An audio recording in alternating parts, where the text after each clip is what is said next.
Thank you very much. Thank you all very much for these interesting and rich talks.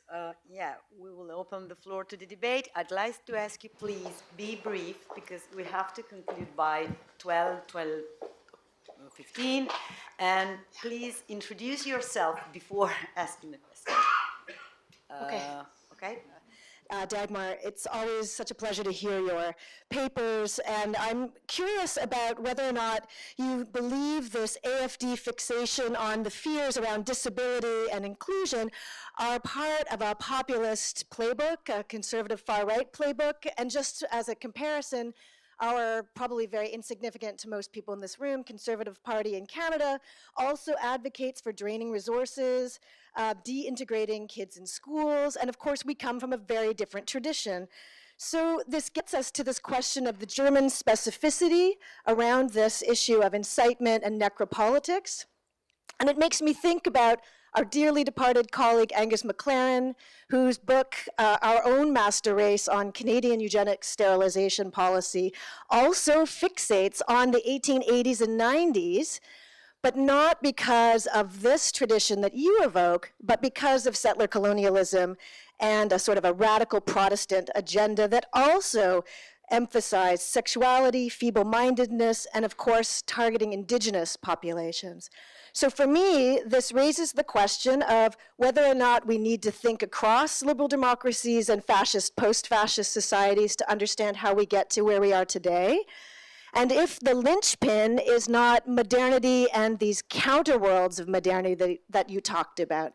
Because in managing populations in this way and sharing ideas around who fits and who doesn't, we get back to Mosse's point, right, that this is something that is a shared inheritance of the Enlightenment gone wrong around this time, 1890s. So I guess the German question, specificity, and what are the shared inheritances, linkages that get us to where we are today? I have a comment about the contradictions, and you can see it very well in the exhibit Futurismo that you should all go and see, because it's an exhibit without violence, without war, without fascism. It's just about modernity, speed, and sounds. And it's beautiful to see the art, but for an historian, it's a very painful exhibit, and it's exactly what you began your talk about, Lorenzo. My question is similar to the one which was just asked about the specificity of Germany, because 19th century and early 20th century was full of eugenics in France, in Britain, in America, in Sweden. And this politics of eugenics has been going on very long time. But only the T4 program killed first the handicap, and then Christian Wirth, for example, was the head of the T4, and then he was the head of the Reinhardt camps. This is specifically Nazi Germany. So we have to answer this question. Paul Hannebrink at Rutgers. Wonderful panel paper and comments.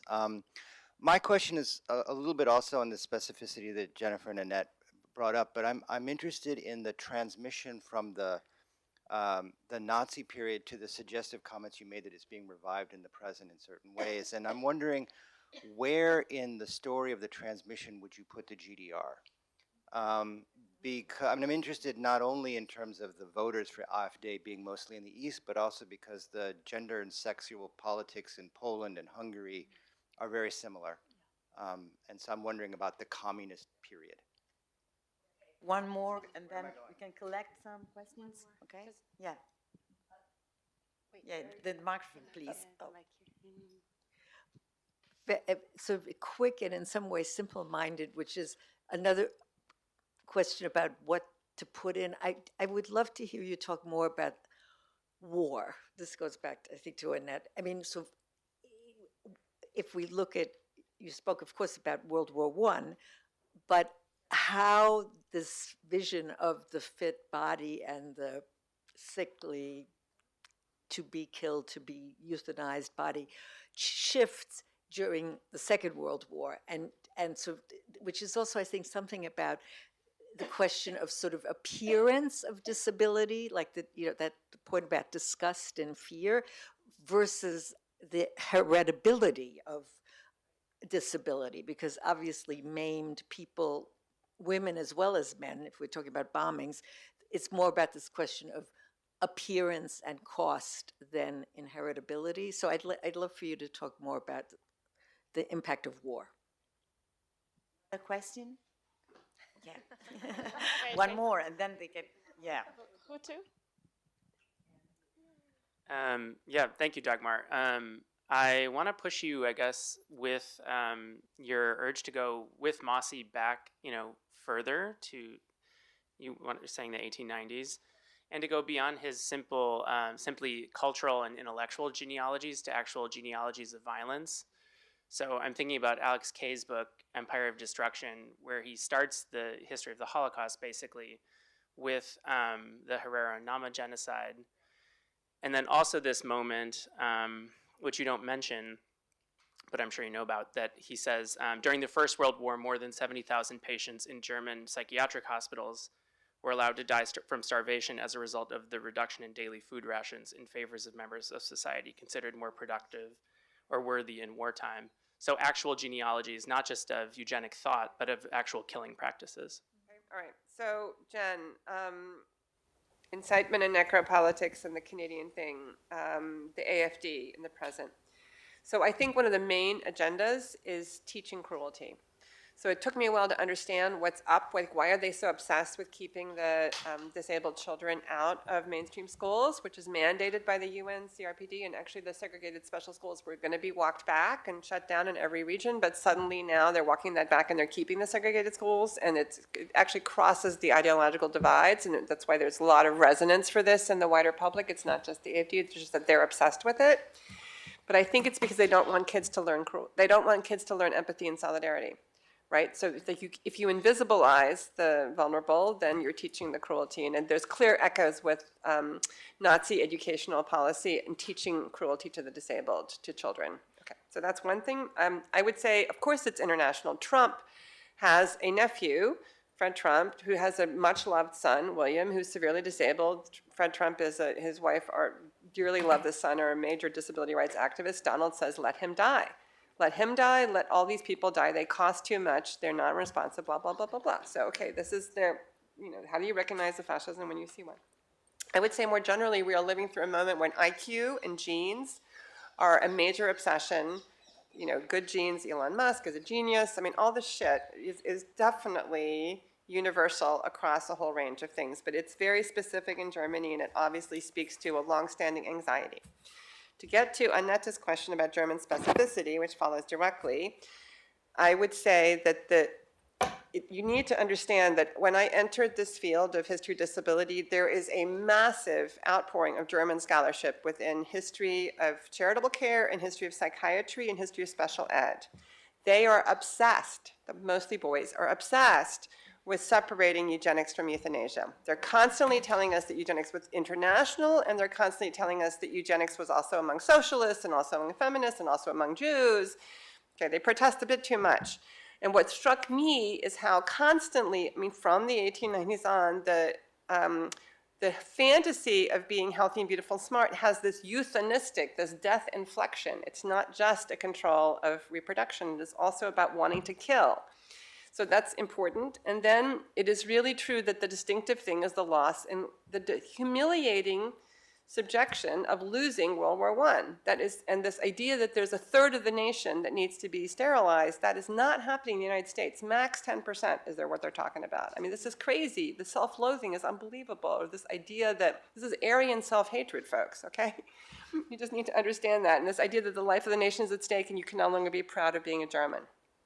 I think the vast majority of people who do disability history or euthanasia history and G4 history in Germany are obsessed with emphasizing the sequentiality of exactly what you mentioned, that there are 120 men were perpetrators in T4 who then go and do a full quarter of the Holocaust in Treblinka, Sobibor, and Belzec. I understand that, and I think that's really important, but I want to call attention to not just the sequentiality, but the complementarity, right? That basically the master race had yet to be produced. It's not like, America, that it's not as though non-Jewish Germans were somehow, naturally superior. No, they had to be made that way by killing off the vulnerable. Paul Hannebrink, where to put the GDR? To its everlasting credit, it's anti-eugenic. So they teach people that eugenics is bullshit. That's actually really interesting, but they're obsessed with work. It's a worker state, and those who, it's actually pretty good for the moderately disabled. There are day programs, there are work opportunities, but for those who cannot work, they are hidden away and given to the otherwise so distrusted churches, and the conditions are pretty horrible. And then there are a few amazing oases of love and care, which I tried to uplift in my book and talk about. And it's interesting to me that in the West, in the 70s and 80s, the people I call the anti-post-fascists, because they're so disgusted by the post-fascist legacies of all the crap, in the West, it's Marxist special ed teachers, and in the East, it's Christian doctors who actually have transformative ideas about a different way to interact with the severely disabled. But there's definitely a problem. The East is constantly reporting how wonderful it is to the disabled, but they are hiding away those who are care cases. Atina, the war, the fit body. So, it takes until 1961 before there's a legal equalization in West Germany between civilian disabled and veterans. I mean, the veterans serve the nation, right? I am struck by how it's not just hostility to the cognitively disabled, but also revulsion at the physically disabled, that the quote-unquote cripple movement, right? That's partially my generation, a little bit older, 68ers who had polio, had muscular dystrophy.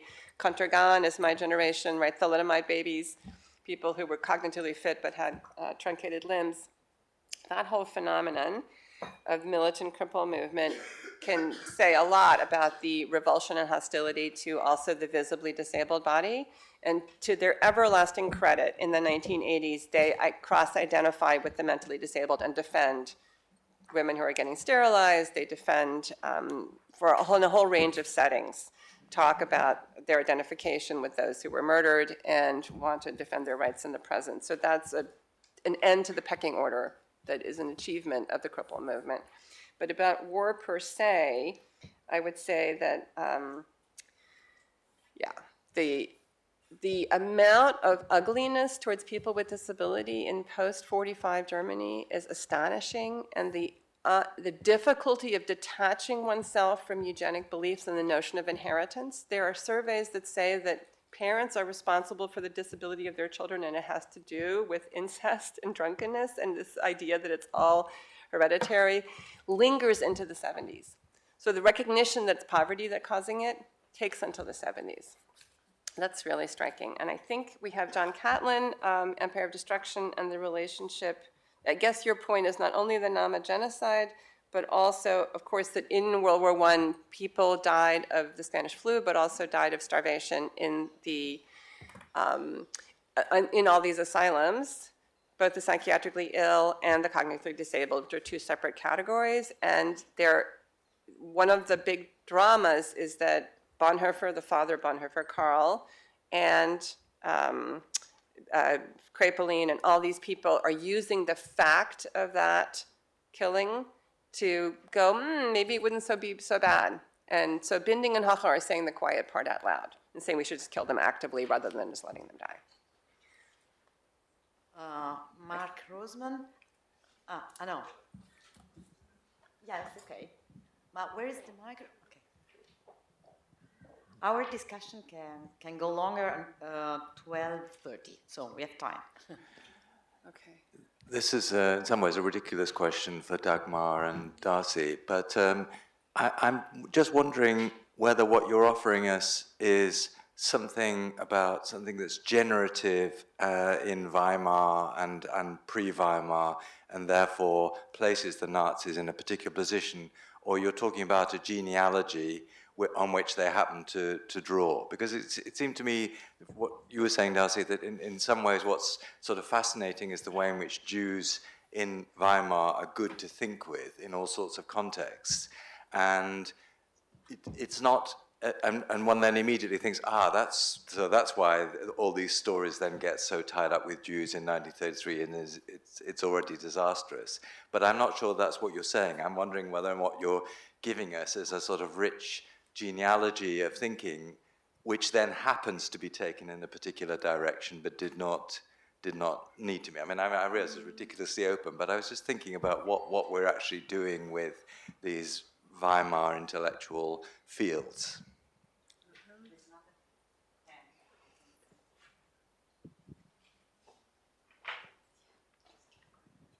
Thank you so much.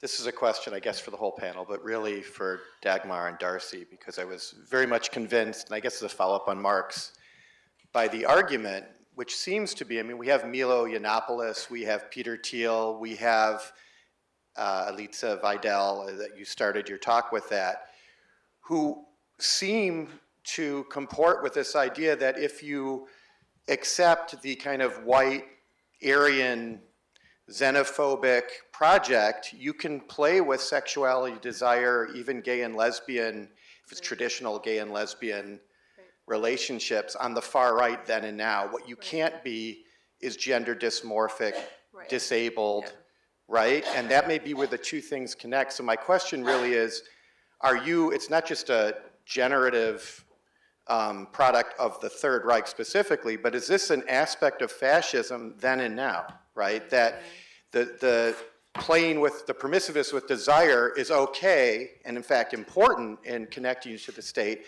so long as you accept that people who don't fit the Aryan or white European ideal need to be excluded. So that's my question.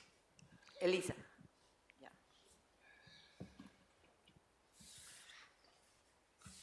Thank you so much for this fantastic panel, and I really appreciate that we underline, I mean, Lorenzo, and that there are differences and similarities. But I'd like to go back more on the convergences, similarities, and drawing up on what Annette said. I mean, at the Muséum in Marseille, they just ended a very small exhibit on nudism, and nudism in France is something very particular, very restrained. I learned it's only 3 places where it took place, and there you see the influences, and it comes from Germany, but also from Scandinavia. So I think Scandinavia, actually, we talk too little about that, also in today's, because there are now present-day fascists. So I think the catalog, they published a catalog, maybe it's very, because I thought a lot about your book, because you only see able bodies and bodies that fit certain standards. It's not about aesthetics, a perfect body, but there is no overweight, there is no visible disability, there is also, it's not pornographic, but there is an erotic, appealing thing. And then we are talking about more in France about the 60s and 70s than about the 20s. And so this, I would like to come back on this, what Dagmar underscored, this dream of being healthy, strong, and beautiful, which is a dream, but a very powerful dream. And I know you worked early on, I mean, before Musk, you worked on this. You were very interested in these new medical technologies of artificial insemination and all that, like the wish to have a child, the wish also to have a healthy child, all the tests we can run. And I think the US is very leading in this. There are things possible that are not yet possible in Europe, although it's going. So I think, how do you see this new tools of reproductivity? And it's science fiction, science in the really etymological sense of scientific. And what I would like to have your understanding, because now actually in Germany it's very, very present, but in Scandinavia as well. And so, Darcy, you highlighted this importance of contradictory logic, and I think that is so important. So I'd like to call Lorenzo, when you say Vidal you took this up, Vidal calls Hitler a communist. I think, yes, we have to take it seriously as a PR statement, but I think as historians we can easily have two lines and say it's nonsense, because actually Hitler is not a communist. There is a socio-racism going on in Germany that is very, very in Nazi Germany. But it's of course interesting because she is actually the grandchild of a Nazi functionary who was a member of the SS. So she's also positioning herself, distancing, and we also see that that with the red line for instance for Marine Le Pen and Le Rassemblement National is when Krah said not all SS members are violent or are perpetrators, and then where the French said that's not possible. So I think it's again, I think we need to underscore this eclecticism of fascism and also this really PR politics, and really it's very clever because people expect slogans, people expect very things that they can connect to and not so much rationality. So I think we should really take it seriously, but also consider who is speaking and not then writing 20 pages why Hitler was not a communist, because that's actually nobody's going to read in the far right.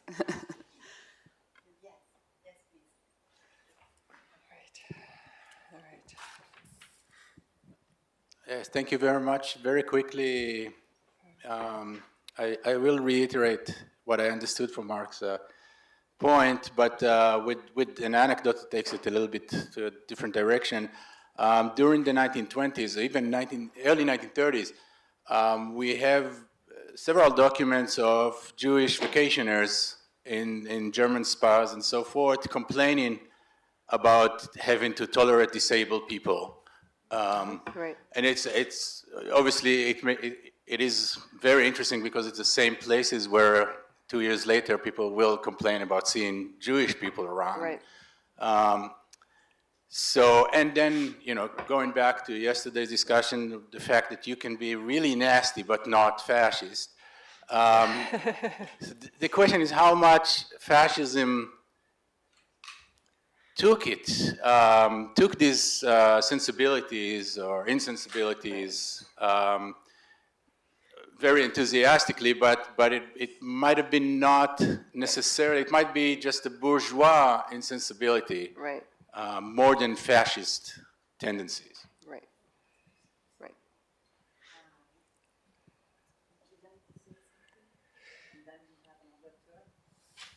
Do you want to say something? Yeah, I think that would be good. You say something. Are we taking more questions? Only a few words about exhibition. I think that this afternoon Raffaele are going to speak about this, and so is his argument.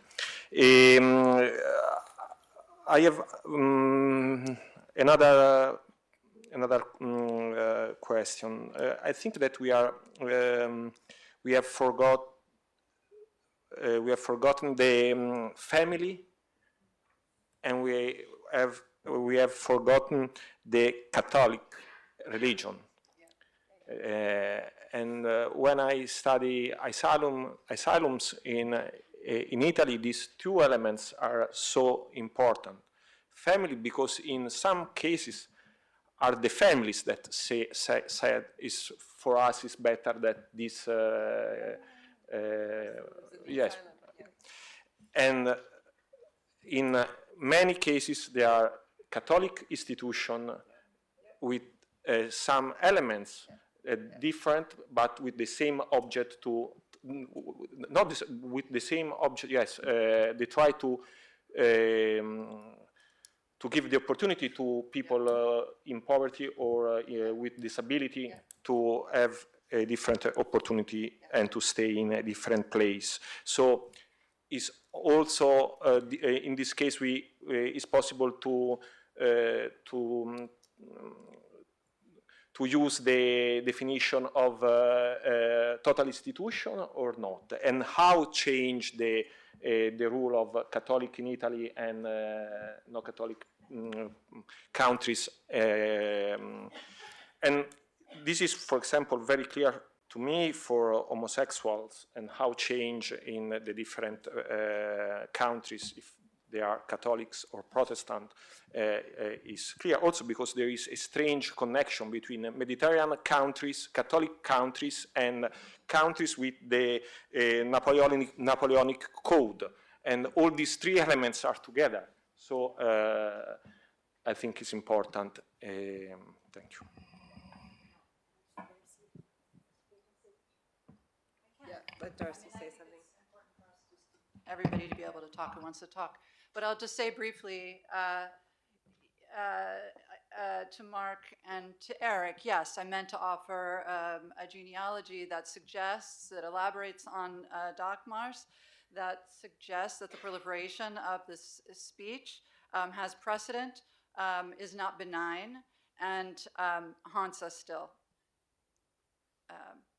Yeah. And to convey something about the urgency that we feel in the United States right now.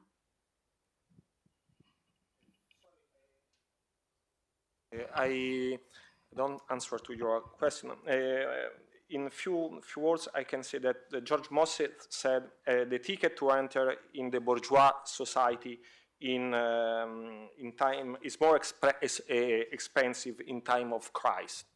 And I think it's also easier to eliminate to the exclusion of people in time of crisis. So I think the empathy, the sympathy change when the crisis is more evident. Wait. Oh, thanks so much. Can I respond to some of these, or what do you want to do? How do you want to handle this? I'm like trying to keep track.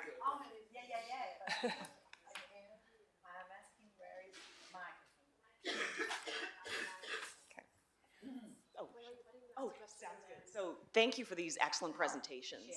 Oh, sorry. That have really spoken to the history of everyday life under dictatorship. I have a question for Dagmar, but I think it applies to the panel at large. And that is, I'm curious about the material forms that pornography took under fascism and Nazism and the messages that were sent by those physical forms. So some of these posters that we've looked at are massive. They'd be pasted onto city walls. Right. So they would be part of the cityscape. Schönen Rhein looks like a magazine, so you would see it at newsstands. These are all incredibly public, so they'd be viewed by a crowd, they'd be viewed in a crowd. Right. And they're also free, so you don't have to pay for them. Right. And that seems to be consistent with the regime's use. It's almost like a public service announcement. Yeah.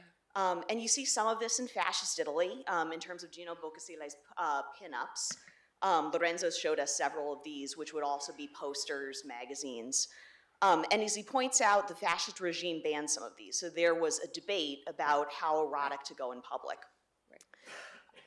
In fascist Italy, particularly around the Ethiopian campaign, there was the emergence of a parallel body of pornography that was physically small, so it was meant to be slipped into a pocket. Yeah. I'm thinking of wallet calendars, matchbook covers, and most specifically Black Venus postcards, which were used for military recruitment with the enlistment offices actually stamped onto the back.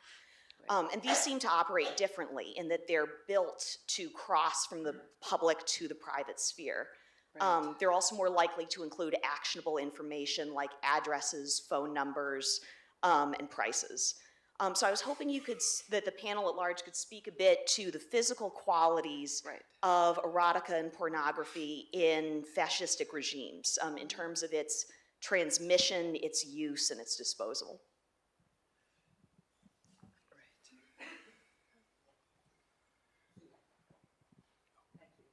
Thank you.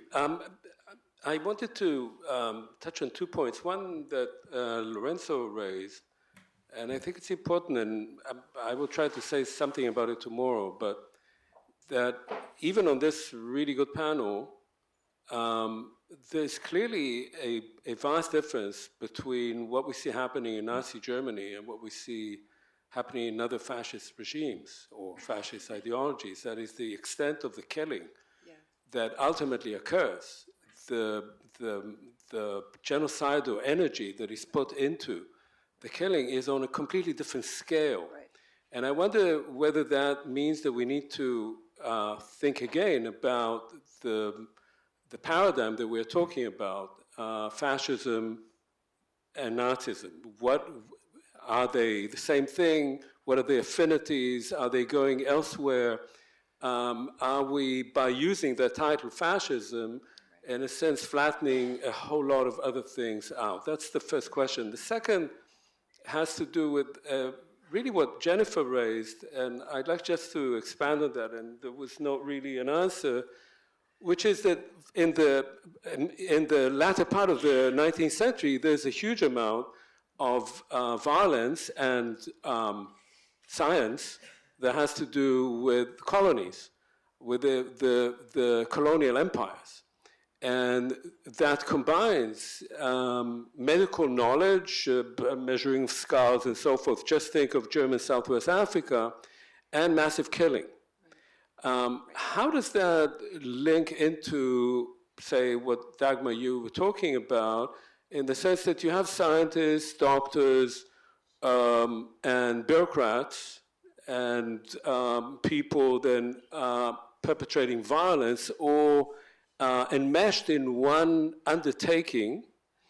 How does that feed into what we see then, World War I, and the medicalization of murder in the Nazi regime?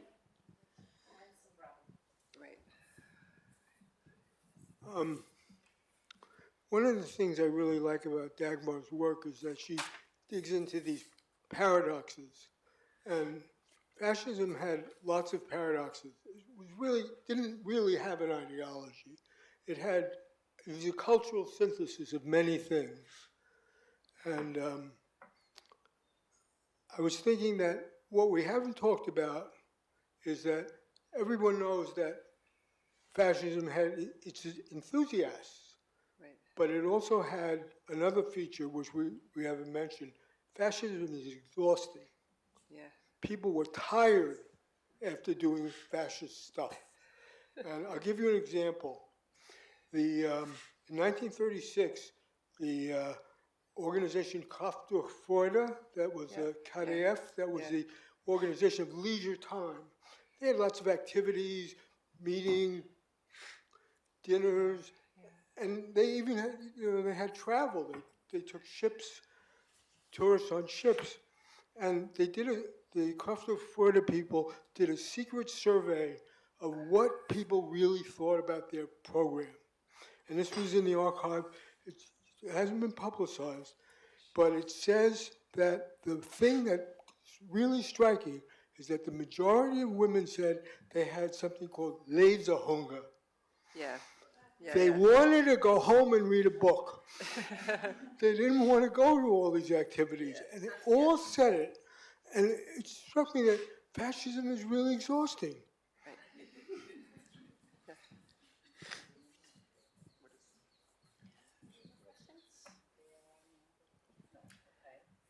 You want me to race through it? How many minutes do we have? Yeah? Yeah, okay. And maybe go back to Mark's, if I understood, Mark, your question, whether Darcy and I were offering a genealogy that goes way back, or whether we were talking about something that's being generated in Weimar. Was that one of the questions, or a part of the question? No, actually, it was more about whether and how open the history was that you're describing in 1933. Yeah. Okay, well, maybe the thing we need to understand is that in the years that I worked on this project, and I started researching in 2019 in Hadamar, one of the T4 killing centers, there was my own learning curve. And why did it take so long? Because the extant scholarship is utterly unsatisfying, because it too has been shaped by the mythologies produced also by the Catholic Church, not just the Protestant. Everybody focuses on Bishop von Galen's sermon. Everyone's fixated on the wrong questions. For example, the idea of why did the Christian churches protest the killing of the disabled but not protest the persecution and killing of the Jews? So, and then it took me a while. I, of course, in graduate school learned that the Christians sucked on the Jews, but they were good on the disabled. Well, it's just not true. But that's because they were asked for their manly resistance by the Allies after the war, and so they said, well, at least we did this. And so they uphold that one sermon, plus in the case of the Protestants, one guy who saved several hundred of his people. And so that's what then it takes generations afterwards to undo all that. And then by the time I get there, I'm having to understand something else entirely. So I think one of the effects is this palimpsest of me unpeeling the post-war stuff till figuring out what's going on. But what I had to learn is that the hierarchization of human value was already there in the 1880s and 1890s. It's eugenics is grafted onto that.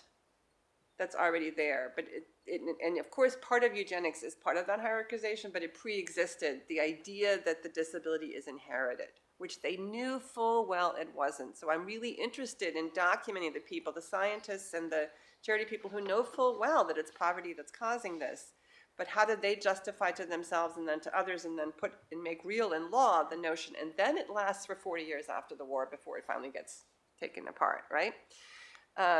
Okay, Yiannopoulos, Peter Thiel, Elisa Vidal, yes, of course, and Alyssa mentioned this already yesterday, that the disabled and right now trans people are the most vulnerable categories, right? But I would say that's not because they're naturally vulnerable, they are also being made vulnerable. You know, that, I mean, Christopher Rufo searches around, he attacks DEI, he attacks, you know, critical race theory. And then he like lands on the trans thing, and wow, and suddenly we have, you know, hundreds of initiatives all across the country, and it's this wildfire thing. It gets blown up, and I think we need to spend much more time in realizing that it is not a natural reflex to be horrible to the weak. It is something that is taught, and of course it happens most in times of economic crisis, right? I mean, there is a relationship between crisis in capitalism and the turn to fascistic ways of being, because it's both a distraction and redirection and a concretization and canalization. But of course there's a longstanding tendency to try to blame the poor for their misfortune and to cut social welfare that reaches much broader across the divide, but fascism then plays into that. The Scandinavians are super interesting. I'm just really tired of hearing that the Scandinavians did it also, because I feel like that's German defensiveness. And I really think that there's something specific. I think that this thing also, there was a wonderful piece I can send to anybody who wants it by Klaus Ottomeyer, who's a psychoanalyst, talking about Kickel, the guy who just did very well in Austria, and the way he makes fun of fat people. So this idea of the imperfect body and picking up on people's vulnerabilities, I think is that just being an asshole? Just to quote Moro yesterday, or is that being fascistic? Well, I mean, fascism picks up on that tendency of pleasure and cruelty that is both childish and taught and exacerbates it. Yeah, artificial insemination. I think disability will always be with us. It is constantly being newly produced. I worry a lot that Germans have this strange idea that if you can have designer babies, we're never going to have disability again, because it's not like that.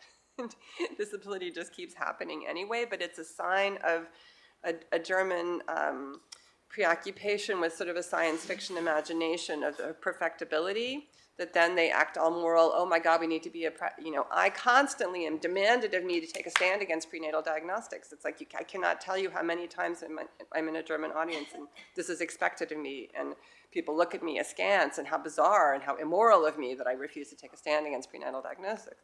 It just shows you the preoccupation, the belief that actually perfectibility would be possible. Jewish vacationers. Of course Jews are not perfect. They also complain about the disabled in their midst, of course. I'm not surprised at all.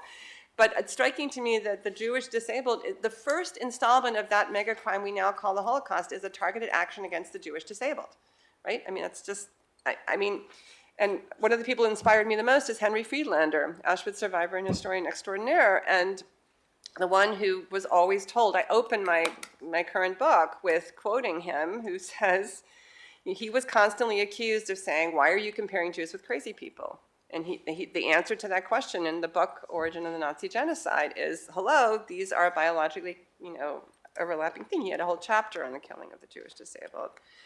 To respond to your point about families, of course, especially with epilepsy, you cannot take care of people who are constantly falling down when there's not good anti-seizure medication. Of course, the institution seems like a safer space. And of course, the idea for Catholic care, also in Germany, as well as Protestant, is that they're providing a space where people can learn to be useful and they're protected from the cruelties of the environment. So institutionalization seemed like a solution. Of course it did. I am really impressed that Catholics in Germany, who are much less active, they come belatedly to the disability care. Protestants dominate the scene, and it has to do with the Kulturkampf, because they're driven out of educating neurotypical kids and then turn to disability care.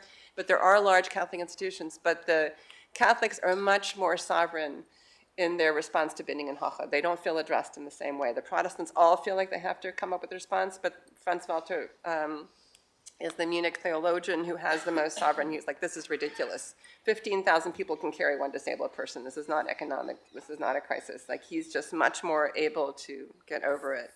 And that has to do with the longstanding Catholic preference for life, whereas the Protestants always want to be modern or eager to take up science and so on. Diana, the material forms of pornography. It's important to understand the Stürmer was in every town, in the town hall, the town square, under glass boxes. So those naked pictures of, the truth, it's always the truth, is the booby blonde woman who's got the snakes going all around her. And there are also, the Stürmer, you can also read the stories, and there's long, slow pacing, exciting stories of sexual crimes. That's a huge feature of the Stürmer. So it's a group experience of going to look at it, but it is every day and it's available to everybody. Then there's a debate, of course, among Nazis about their preference for nudity. And so you can, for example, in the Frauenwarte in 1941, you'll see they're contrasting healthy, wholesome, Aryan, whatever, we're pure, and then there's that dirty Jewish stuff. So they're constantly trying to train people, like our porn, not their porn, kind of. And I used to always show college students, which of these do you prefer? And people always prefer the Nazi because it's much more similar to our sensibilities than the so-called artificial Jewishness. Nazism, Omer, the extent of the killing, the genocidal energy, fascism and Nazism, not the same thing. I would say that my heroes in this disability project are the activists of the 1970s and 80s, and they did not refer to National Socialism, they referred to fascism because they believed that term, for them, National Nazism was just too neutral, because of all the disavowal and denial in the post-war period. It was sort of like, a few handful of people did that stuff over there somewhere. And for them, the term fascism captured the criminal energy, and they insisted on using it in that way, in a way that for them, Nazism didn't do it. If that makes any sense. Andy, the paradox is in the, fascism can be exhausting because of all those activities you're supposed to be participating in, but I would also point to Elissa Mailander's book about épanouissement. The pleasures that Nazism offered, the opportunity, for love and fun and adventure is a huge part of why it was enormously appealing. I hope I didn't forget anybody, but we can talk afterwards.